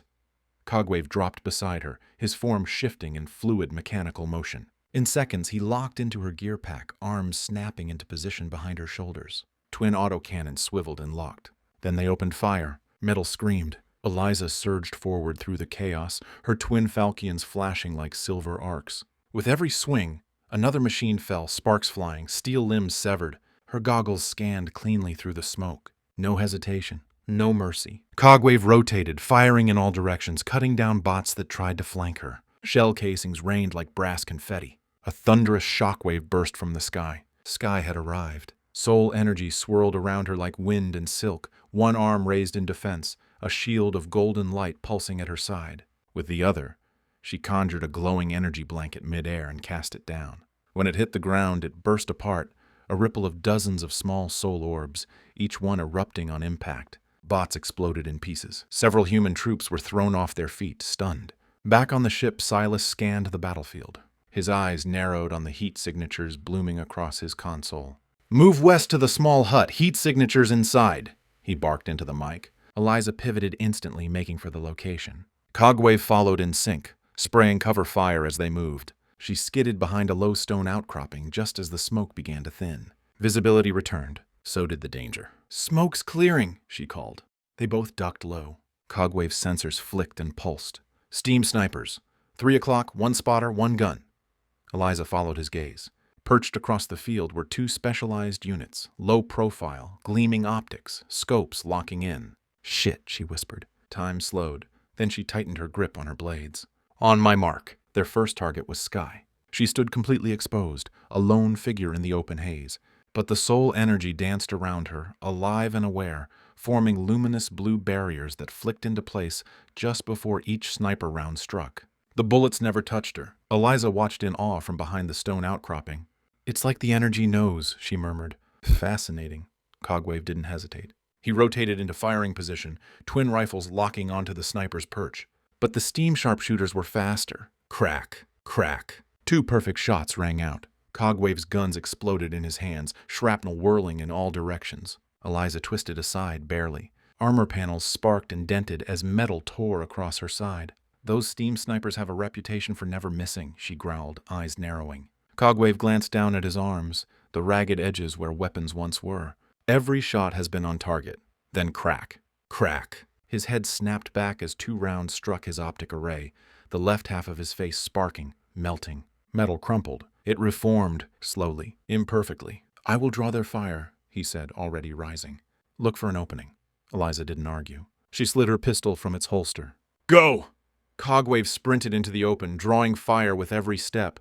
Shot after shot tore through his body, each round tipped with micro-explosives, ripping chunks from his armored frame. His regeneration couldn't keep up. Eliza waited, breath caught in her throat. Then 1, 2, 3. She somersaulted out of cover, rolled to her knee, and fired. Crack. The sniper's head burst into steam and steel, the body slumping lifelessly behind the scope. The spotter, startled, lunged for the rifle. But before he could fire, boom! A soul sphere struck, knocking the weapon from his hands. Eliza rose and calmly lined up her shot. 1 round, clean, final, crack. Both were down. She exhaled, slow and steady. The field fell quiet for half a breath. Then she holstered her pistol. "That's 2, she said. "Let's find the rest." Commander Gavin leaned forward, eyes fixed on the flickering feed. Smoke and fire danced across the screen, wreckage, drones, scattered limbs of fallen bots. "Well, boys," he muttered, cigar rolling between his fingers, "all we've got left is the sphere. Then it's surrender." One of his Dominion advisors chuckled dryly, arms crossed, his tone laced with smug vindication. "They wiped out everything. I told you they wouldn't fall for the trap. Too smart, too coordinated." Gavin smirked, lighting the cigar. Good. Let's see how they handle this. He pressed a small black button on the console. Across the battlefield, halfway buried beneath a concrete hillside, a massive hangar door groaned open. The earth trembled. Standing by the rock outcropping, Eliza felt it. Her eyes snapped toward the distant ridge as dust and steam hissed into the air. "What now?" she said into the mic, one hand gripping the edge of the stone. Silas's voice came over the comm, grim and immediate. "A battle sphere." Eliza's blood ran cold. Her voice lowered. "You sure?" "Positive. Energy signature is unmistakable." Outside, the dark shape began to emerge, round, plated in obsidian alloy, steam coils glowing red at the seams. 6 legs unfolded like a mechanical spider, stabilizing as its core powered up. Weapons bristled from every angle. Rail cannons, heat-seeking launchers, sonic disruptors, and at its heart, a reactive core, pulsing with barely contained energy. Eliza stared at it through the smoke, her breath catching in her throat. "Shit." She toggled her mic.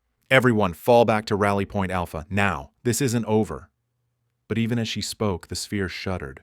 Then it began to roll. The ground shook as the battle sphere rolled into view, its limbs unfolding like mechanical petals around a dense armored core. Its plating glinted in the fading steam, sensors glowing like eyes hungry for targets. The Dominion's last card. Inside the ship, alarms flickered. Silas took a cautious step forward, reading the shift in pressure. He called over the comms. "That thing is radiating more energy than anything I've ever scanned.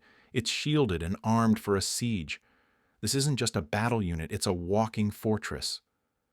Eliza's voice came through like steel. "All units, focus fire and keep it distracted. We'll figure out a way to drop it." But even as she said it, the sphere opened fire. Rotating turrets spun out from its body, raining heat and shrapnel in all directions. The team scattered. Eliza ducked behind a scorched barricade. "Sally, we need options, now."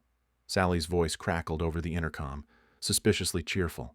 "I wondered when you'd ask." A beat, then a mechanical whir. "I loaded something special onto the underbelly last week," she said. "Wasn't cleared, but I figured you'd thank me later." "What kind of something?" Eliza demanded. "Payload Class Zeta. Remote pulsed gravitational collapse mine. Sticky, cloaked, and hungry." Cogwave's eyes blinked rapidly. "That's outlawed tech." "Everything fun is," Sally replied unfazed. "I'm activating the drop now." A hidden port on the steamship opened and a single metal object shot out, spinning as it moved, seeming to distort the air around it.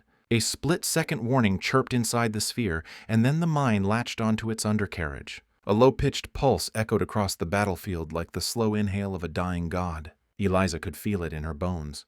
The sphere stuttered. Its legs wobbled. Systems began shorting as internal gravitation twisted against itself. Sky, eyes glowing, raised her arms. "Now!" Energy burst forward, sweeping through the smoke as Eliza charged in. Cogwave was already moving, his form separating into parts, flanking the sphere with precision strikes. Silas marked weak points from the ship, his voice sharp in their ears. Bullets from the ship's new turrets showered the orb with bursts of suppressive fire. And Eliza? She struck like a blade through fog. With a final rising whine, the sphere collapsed inward in a bloom of light and metal, its core folding under its own impossible pressure. The explosion wasn't fire, it was absence, and then silence. Over the comms, Sally chuckled. "Told you I had surprises." Eliza, catching her breath, smirked and put on her sunglasses. "Remind me to never piss you off." Gavin glanced at the 2 soldiers flanking him. "All right, let's get this over with. Maybe we'll be back to playing golf after negotiations." One of them chuckled. "No wonder Nick's got steamrolled." They stepped out of the hut into the open field where the battle had ended minutes ago. Across the clearing, Eliza stood in front of a growing line of Dominion prisoners, soldiers and robots alike, all disarmed and arranged with varying degrees of compliance. Steam still hissed from shattered automatons. The air crackled with tension. Eliza's voice cut across the scene. "All right, Dominion personnel, line up, now." The robots obeyed instantly. The soldiers followed with sullen reluctance. Gavin and his aides slipped into place without a word. The rest of the team stood behind Eliza, Sky silent and unreadable, Silas finally off the ship and observing carefully, and Cogwave, towering in his reformed humanoid shape. Eliza stepped forward and unsheathed her twin falchions with a slow, deliberate motion. The blades caught the sunlight, gleaming like a warning. She walked the line slowly, spinning them lazily in her hands. "I need 2 things," she said, her voice calm but sharp. "First, where are the Federation soldiers you had pinned down? Second, She paused mid-stride, falchions still. "Which one of you is Commander Gavin?" Silence. She approached a young soldier, barely more than a recruit. His hands trembled at his sides. She tilted her head, studying him. "What about you?" she asked gently. No answer. She moved down the line, stopping at a more seasoned soldier. "You look brave," she said with a smile, crossing her blades at his neck. "But everyone is until their time's up." Behind her, Sky shifted uneasily. Silas narrowed his eyes but said nothing. Still no answer. With sudden, fluid motion, Eliza holstered a falchion and drew her pistol. Without looking, she fired, a clean headshot that took down a Dominion robot 20 feet away. The sound echoed. The brave soldier flinched. Just enough. Then a voice cut through the line. "So you're the one who started all this?" It was the unimpressed voice of an older soldier, his gaze fixed on Eliza with contempt. "Those ridiculous swords. You held them up to Nix and kicked off a war. And now Trenholm's letting a psychopath play commander." Eliza smiled, slow, unsettling. She holstered her gun and walked toward him. "Gavin," she said. He didn't confirm. He didn't need to. She stood inches away, sizing him up. "You tried cutting us to pieces with 1,000 outlawed drones," she said, voice tight. Gavin smirked. "Outlawed tech is too good for you. If it were up to me, I'd put you down with my bare hands." Her falchions gleamed at her sides. But she didn't raise them. Not yet. The tension in the air was heavy, coiled like a spring, vibrating just beneath the surface. No one moved. No one breathed too loudly. All eyes were on Eliza. She stood still, gaze locked on Gavin. "Where are our soldiers?" she asked again, slow and deliberate. "The ones you had pinned down." Gavin smirked, arms behind his back like this was just another negotiation table. "Dead," he said. "But you already knew that, didn't you? How about we cut this little performance short and—" "Sky," Eliza interrupted, her voice flat. Sky stepped forward without hesitation. "The bag," Eliza said. "I need the thing." At that, Gavin's expression shifted. Subtle, but there, a flicker of unease. He had skimmed the psychological profiles once, barely. Eliza's stood out, marked highly unpredictable possible volatility. At the time, he'd laughed it off. Theater, he thought. But now he wasn't so sure. Sky handed her a small pouch. Eliza reached in and pulled out a repair roll, standard-issue sealing tape, usually meant for patching airship hulls. She also took out a black marker. What are you doing?" Gavin asked, the smugness starting to erode. Eliza bit the cap off the marker, spat it to the ground, and started writing across the tape with sharp, deliberate strokes. She ripped a long piece free, examined it for a moment, then turned to him. "I have a little surprise just for you," she said lightly, walking toward him. "Since your reputation includes never shutting up." Without warning, she slapped the tape across his mouth. He recoiled slightly, muffling a sound. Eliza stepped back, admiring her handiwork with Sky at her side. They both grinned. Across the line, a few Dominion officers failed to suppress their laughter. Gavin tried to speak. The words scribbled across the tape in bold black ink read, "I talk too much." Eliza tilted her head. "That's better." Then she turned away, perfectly calm. The moment lingered like thunder before a storm. Next chapter. Eliza stood at the center of the briefing room, arms at her sides, posture straight. Her sunglasses remained on despite the dim lighting, an intentional shield and a statement. Across from her, Admiral Trenholm leaned back in his chair, the debriefing file tossed aside with a flick like it was just scrap paper. The gesture was casual, dismissive, calculated. "I hear you did a hell of a job out there, soldier," he said, voice slick with approval. He smirked, folding his arms over his chest. "These debriefings, worthless. We don't need words on a page. We need soldiers who put fear into the enemy." He waved vaguely toward the other officers seated at the panel, who nodded along like clockwork. "I hear you did just that." A low murmur of agreement rippled through the room. Eliza didn't answer. She didn't move. Trenholm chuckled, as if her silence only made him like her more. "What you did out there, scaring the hell out of that Dominion platoon. They deserved it. For what they did to our men. You gave it back to them." One of the panel officers leaned forward, grinning as he tapped his pen against the table.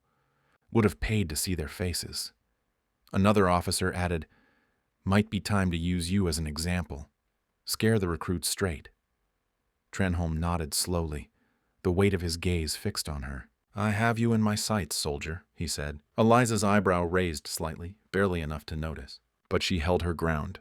"Don't forget that," he finished, a grin playing at the edge of his mouth. The next day, the team gathered in the central briefing room. The tension from the previous mission had faded. replaced now with something else. Momentum. Eliza waited until they were all settled, then hopped up onto the table with the effortless confidence of someone who'd long since earned the right. She sat cross-legged, scanning the room with her trademark smirk. "All right," she said, clapping her hands once. "What did we learn that's going to carry us into the next fracture fight?" Silas spoke first, adjusting his glasses and flipping through a few notes on his datapad. "They're resorting to underhanded methods now. That orb machine, it would have torn us apart if we hadn't neutralized it." Eliza lifted an imaginary glass toward the view screen, where Sally's avatar hovered with glowing robotic eyes. "To sweet Sally and her hidden gravity bomb," Eliza said with a grin. Sally blinked once, then replied over the comms, "You're welcome, dear. Just don't ask for a second one until I rebuild half the ship." Cogwave's voice followed, calm and mechanical. "They are analyzing our tactics and adjusting rapidly. The probability of facing similar or greater firepower is high." Eliza scratched her chin, the smirk fading into thought. "Then we adapt too." Silas glanced down at his screen again. "There's an R&D lab on this base, small, but it's got some files on experimental gear. If it's not locked down, we might find something useful." Eliza snapped her fingers. "The darling Admiral gave me full clearance, remember?" She stood, stretching her arms above her head. "It's probably all classified, meaning I'll need to go in alone." Sky arched an eyebrow. "Just don't steal anything that explodes," Eliza winked. "No promises." She hopped off the table with a light thud and turned toward the door. "I'll check out what secrets they're keeping in that lab. The rest of you, stay sharp. I'll give the call when I'm back." And with that, she was gone, the door hissing shut behind her. Next chapter, Ron and Dawn. The soft blue glow of the security station's monitor bathed the cluttered room in flickering light, throwing long shadows across overturned soda cans, snack wrappers, and a tragic pile of half-dismantled tech parts. All right, best of three," Ron muttered, shifting in his chair with the intensity of a seasoned gamer under siege. Dawn smirked, fingers dancing across his keyboard. Click. A tiny steam-powered tank rolled forward on screen, turned a sharp corner, and unleashed a barrage of fire. The explosion shook the screen. "Ha ha! Gotcha again!" Dawn cackled through his headset, leaning back smugly. Ron groaned. "Damn it, dude, are you using cheats?" "Nah," Dawn said with a shrug. "You just need to get good, my friend." Yeah. The door creaked open. Both heads snapped toward it. A uniformed officer stood in the doorway, arms crossed, his expression somewhere between tired and murderously unamused. His eyes scanned the chaos of the room, half-eaten sandwiches, a leaning tower of old drives, and a monitor taped together with what might have been chewing gum.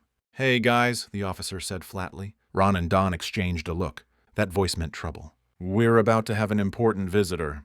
Ron sat up a bit straighter. More black suit guys?"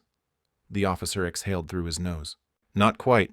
Dawn raised an eyebrow. "So, important like inspection important, or like we might need to burn our files important?" The officer just turned and walked out, leaving the door open behind him. A long silence. Ron scratched the back of his head. That sounded ominous. Dawn sighed, shoving his keyboard aside. "Guess we should actually clean this place." Ron leaned back in his chair, arms folded.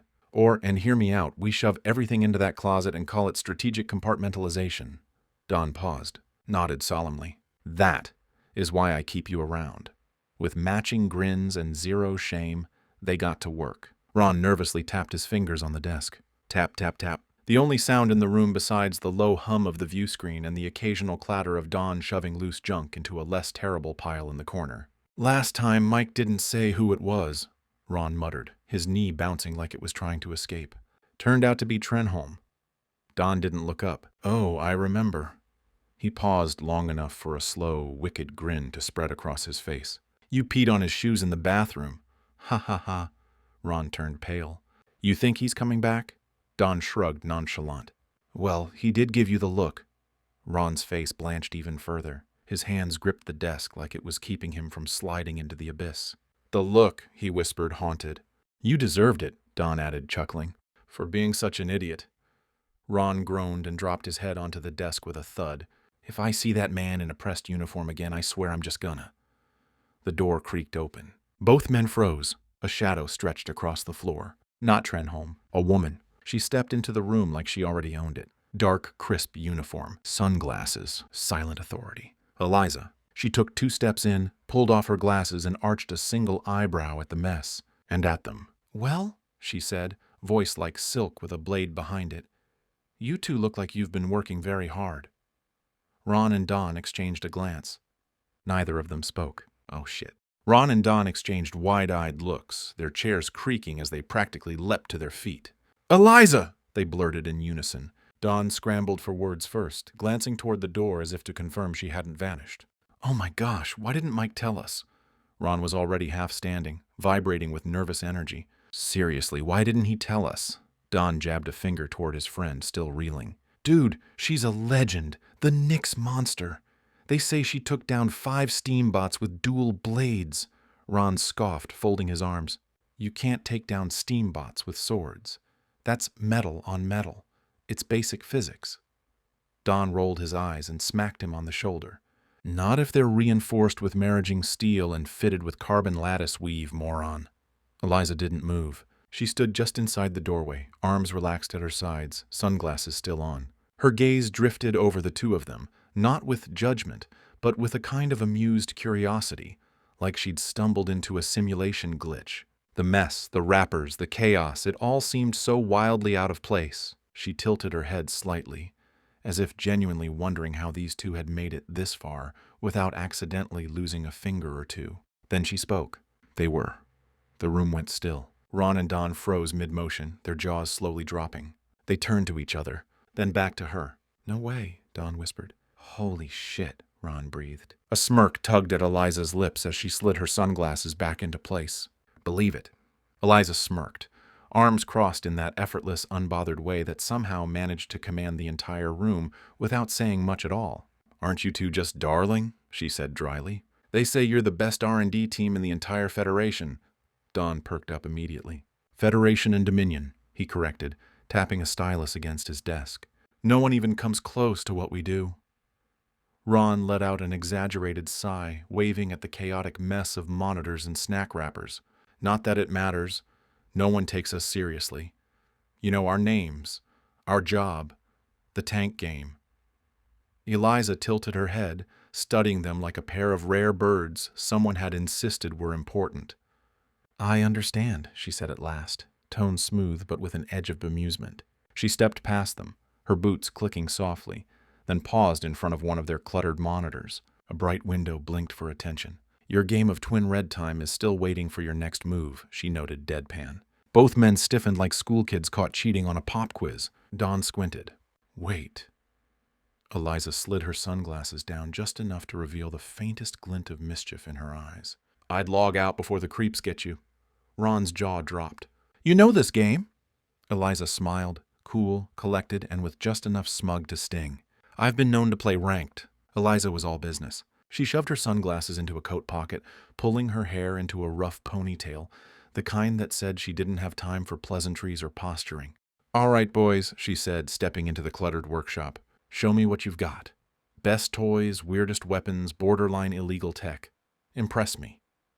Ron and Don exchanged a grin, the kind they'd probably been practicing since the day they installed their first flamethrower into a coffee machine. Ron wiped his hands on a grease-streaked lab coat and stepped forward. "You want flashy, deadly, or highly illegal?" Eliza crossed her arms. "Preferably all 3, Don chuckled. "Knew you were going to say that." They turned in unison to the heavy vault at the back of the lab. Ron placed his palm on the biometric scanner. The machine hissed, gears locking and releasing with a slow, theatrical grind. The door slid open with a shudder. Inside, prototype chaos. Sleek drones with saw-blade limbs, glowing rifles powered by unstable cores, one suspiciously cute robot labeled "Do Not Arm While Indoors." Eliza's eyes narrowed, a subtle smirk tugging at one corner of her mouth. "Oh yeah," she said. "This is going to be fun." Eliza folded her arms, watching the two scientists with a mix of amusement and growing impatience. "Nixie escaped with a toy," she said, leaning against a cluttered workbench. "Some kind of personal teleport device. You boys wouldn't happen to know anything about that?" Don froze mid-step, his eyes darting to Ron. "Uh-oh," Ron muttered. "What now?" Don raised a hand like a lawyer about to object. "I need to check clearance before we talk about super-classified stuff." Ron sighed. "Obviously." Before Eliza could follow up, Don tapped a nearby console. The far wall screen buzzed to life with a flicker of static. Then Admiral Trenholm's face appeared, slightly off-center, hat askew, looking like he'd been pulled from 6 meetings and 1 bad nap. "What?" he barked, adjusting his collar. His eyes landed on Ron. "A long beat." "You." Ron went stiff. "Sir?" Trenholm's tone dropped like a hammer. "I remember you. You're the one who peed on my shoes." Ron opened his mouth, closed it, then managed, Yes, but that was an accident. It happens." He chuckled nervously. The Admiral sighed like he'd aged 10 years in 5 seconds. "Give Eliza everything she asks for. Full access. Don't screw this up." The screen blinked out. Silence. Ron turned to Eliza with a sheepish shrug. "Sorry about that, again." Eliza smirked. "You really make an impression." Don, eager to move on, clapped his hands. "All right. The PED." He led them to a reinforced case, its latches releasing with a hiss. Inside, nestled in foam, was a sleek silver device, small, smooth, no larger than a deck of cards. "Personal escape device," Don said. "Several models exist, but ours?" He glanced at Ron. Ron beamed. "Ours has a range of 20 miles. Beat that, Dominion." Eliza's smile deepened, eyes gleaming just behind her calm. Exactly what she needed. Eliza didn't waste a second. Her mind was already 3 steps ahead. "How many PEDs do we have here and in storage?" Her tone was clipped, efficient. Don tapped rapidly at his datapad, scanning columns of inventory. 800 on hand. "Good. Up production immediately," Eliza said. "I want as many as you can crank out. Fast." Don nodded, already scribbling notes. "Yes, ma'am." She shifted gears without missing a beat. "Drones? Anything in this base invisible to radar?" Ron's eyes practically lit up. This was his language. "Stealth drones?" he said, already reaching for his tablet. "Oh, yeah. We've got several prototypes. Size range from 5 inches to, He paused, then grinned. 100-foot monsters." Eliza arched an eyebrow. "A 100-foot drone?" Ron nodded, pride swelling in his voice. "Range of 1,500 miles. Ceiling 30,000 feet. Eliza tilted her head, skeptical. "For a drone?" Ron's grin widened. "I personally reworked the ceiling limit last winter. Blew out 2 labs in the process." She stared at him for a long moment, then looked down at the schematics unfolding on the display table.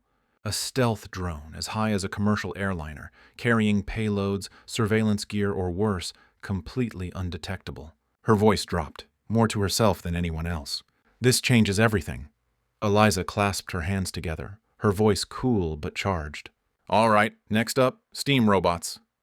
The lab buzzed to life as Ron and Don led her deeper into the combat AI section. Shelves overflowed with half-assembled limbs, scorched schematics, and prototype plating stacked like steel bones, proof of 1,000 ideas barely contained. She stopped in front of the nearest model, the towering TDC-38. "This model," she said, tapping its chest with the back of her knuckle, "likes to trip over its own feet, and its command delay is so bad you might as well shout instructions at a wall." She turned to Ron without missing a beat.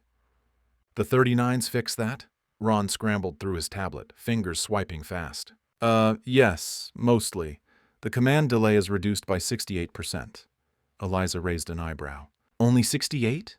Dawn cut in before the atmosphere could grow icier. But we reinforced the plating across the core systems. They're a lot harder to take down." Her smile curled, sharp and quiet. "Good. You moved the logic circuits?" Dawn pointed at the schematics. "Down to the lower flank. Densest armor, least likely target. No more robots dying from a lucky shot to the head." Ron nodded. It was a stupid place to put them anyway. Eliza walked slowly past a line of 39s, her fingers trailing the edge of their frames. "Smarter. Heavier. What else do you have for me?" she asked, her tone sharp, direct. Dawn glanced at Ron before hesitantly speaking. Our guest from Sola." Eliza stilled. "What about her?" Don scratched his head, avoiding her gaze. "We've been studying the unique energy she uses for some time now." Eliza's eyes snapped to him. "Soul energy?" Her voice carried an edge now. "You've been trying to reverse engineer it?" Ron grinned, looking far too pleased with himself. "Trying." Eliza exhaled slowly, studying both of them. The energy from Sol, it wasn't something to take lightly. It defied conventional physics, slipping through the cracks of everything science thought it understood. And these two had been tinkering with it. She took a step forward. "Show me." Ron and Don exchanged glances before Ron tapped a few keys on his console. With a low hum, the lab lights dimmed, and a containment field flickered to life at the far end of the room. Inside, a sphere of shifting gold and violet light. It pulsed. It moved as if aware, and Eliza felt it. A pressure in the air, like standing too close to a storm. Ron watched her reaction carefully.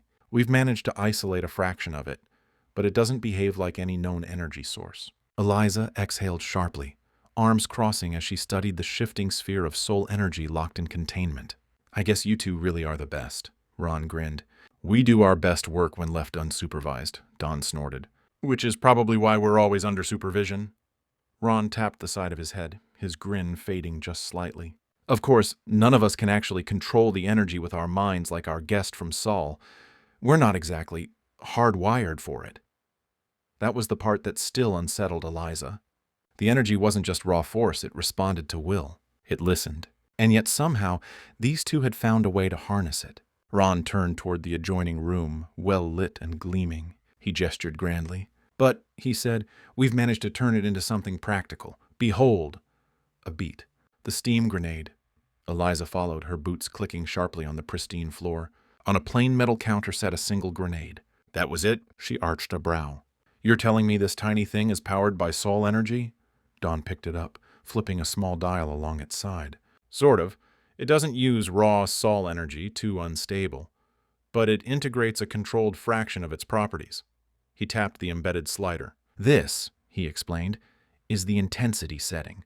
The further into the red, the more lethal it gets. Don slid the dial to its lowest setting, then casually tossed the grenade into a nearby testing chamber where 3 idle battlebots stood waiting. The grenade detonated soundlessly. Instead of a traditional blast, a burst of glowing white orbs erupted, ricocheting wildly around the room. Each impact sent the battlebots staggering backward, slamming into walls. No real damage, just force. Kinetic. Controlled. Ron gave Don a subtle nod. Don grinned. Now watch this. He picked up a second steam sphere. This time the dial slid all the way into deep red. Lethal. He lobbed it into the chamber. The explosion came again, but different. The orbs burned now, white hot, searing with intent. The reinforced walls, meant to withstand combat testing, blackened instantly. The battle robots didn't stand a chance. They were torn apart, shredded into molten debris. Smoke curled through the viewing glass. Silence. Then, bam! Ron shouted, throwing his arms up like a magician after a perfect trick. Eliza let out a low whistle, stepping closer to the panel. That wasn't just a weapon. That was a game changer. Eliza turned toward them, arms crossed. You said weapons, as in more than one. Don grinned, reaching behind the counter. Oh yeah, we've got more. First, he lifted a sleek black and gold rifle, elegant and lethal in its design. This is the SteamSol SMR. Eliza tilted her head. SMR? Ron jumped in. SteamSol modular rifle. Same core principle as the steam sphere grenade, but designed for precision fire. Don tapped the side of the weapon, pointing out a small dial near the trigger. Same mechanics, knockback to lethal. Lower setting delivers concussive force. The higher you go, well... He let it hang, stepping toward the testing range where a fresh battle robot unit had already been placed. Behold, the first shot, low setting. Don set the dial to minimum and took aim. He fired. A tight burst of white energy surged from the barrel, hitting the bot square in the chest. The impact launched it backward across the chamber, limbs flailing, but the unit remained intact. That, Don said, lowering the rifle, would have stunned a grown soldier cold. Eliza narrowed her eyes. Controlled force, tactical, non-lethal when needed, useful. Now the real fun, the second shot. Maximum setting. Don turned the dial to red. The rifle's barrel pulsed as it charged, emitting a faint rising whine. Then he fired. The white-hot beam struck center mass. This time the bot didn't stagger or fall. It detonated. The resulting shockwave rattled the chamber. Shards of molten debris peppered the reinforced walls. Smoke hissed in curling ribbons from the blackened crater left behind. Ron, struggling to hide his grin, turned to Eliza. Thoughts? Eliza exhaled slowly, then smirked. How many do you have? Don's grin widened. That's not all. He reached back behind the counter again and pulled out a compact, streamlined sidearm, polished gunmetal and brass, with a faint glow running along its chamber. This one's the SSP, SteamSol sidearm pistol, same dial concept, scaled for close quarters. He offered it to Eliza. She took it, tested its weight, and raised a brow. Feels balanced. Designed for speed, Ron said. You can switch modes on the fly, plus it kicks harder than it looks. Eliza holstered it at her hip, her her smirk still lingering. Now that's more like it. Eliza's smirk faded. Her gaze sharpened, flicking between Ron and Dawn. How did you reverse engineer the energy so fast? She asked. Her voice edged with something between suspicion and disbelief. Our guest has been here less than a year, and communications with her world only opened 24 months ago, officially. The scientists exchanged a look. Subtle, but telling. A flicker of hesitation. A shared secret. Ron cleared his throat. Command's been in contact with her world for decades. Eliza's eyes narrowed. Decades? Dawn nodded. Still is. They trade tech for favors. Been going on a long time. Something cold uncoiled in Eliza's gut. What? She stepped forward, the words heavy, slow.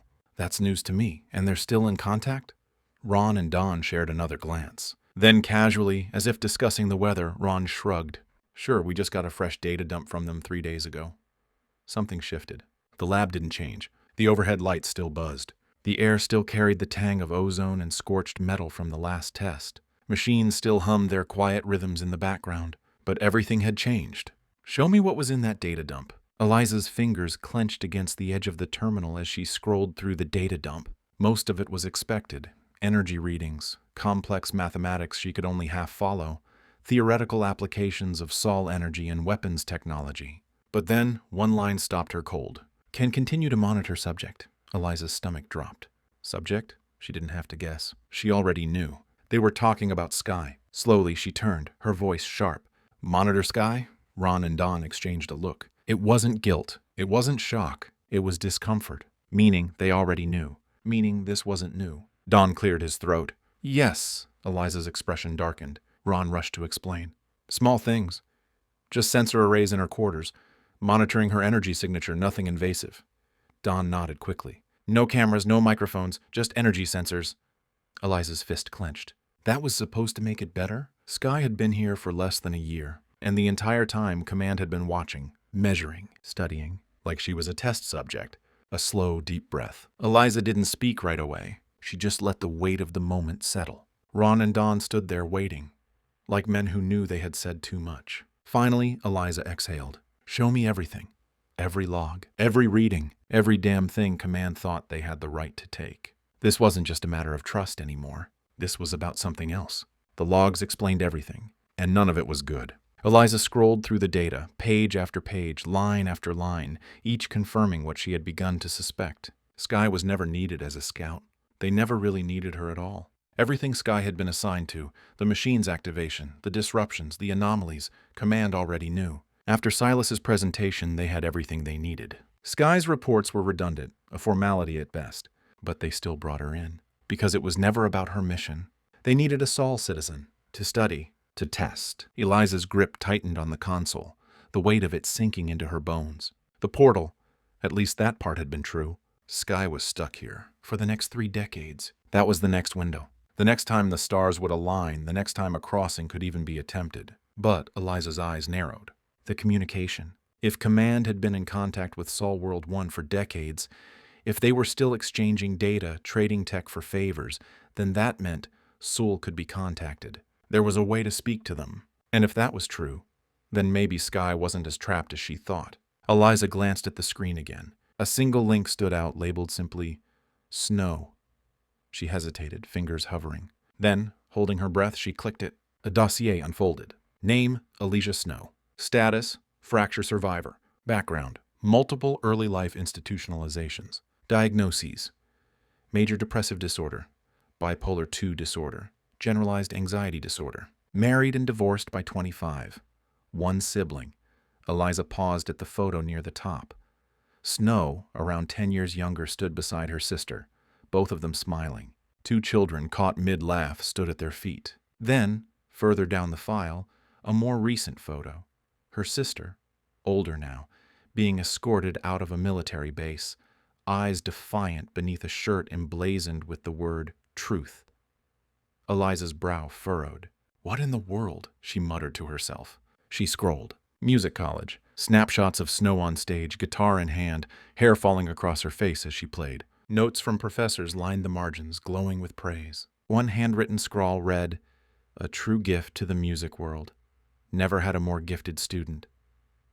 Eliza leaned back, exhaling slowly. This was her target? She stood with a huff and shut the computer down. The screen went black, leaving only her reflection. "This is all wrong," she muttered. Then, quieter, half to herself, half to the silence, "I hate my conscience." Next chapter. Eliza left the lab with more questions than answers. It was obvious R&D knew just enough to be dangerous, but they weren't privy to the full story. Someone else was pulling the strings. Someone higher. She needed answers. The kind that didn't come through second-hand data dumps or half-truths from overeager scientists. She stepped into the empty meeting room, the quiet pressing in around her like a weight. She sat heavily at her desk, the hum of the bass distant in her ears. Her eyes locked on the dark screen in front of her, her reflection fractured in its glossy surface. She knew who she had to talk to, Admiral Trenholm. Her hands curled into fists on the table. No more games. No more secrets. It was time. Thank you for listening, my dears. If you want this story to continue into Volume 6, don't just lurk, like, comment, and let me know you're with me.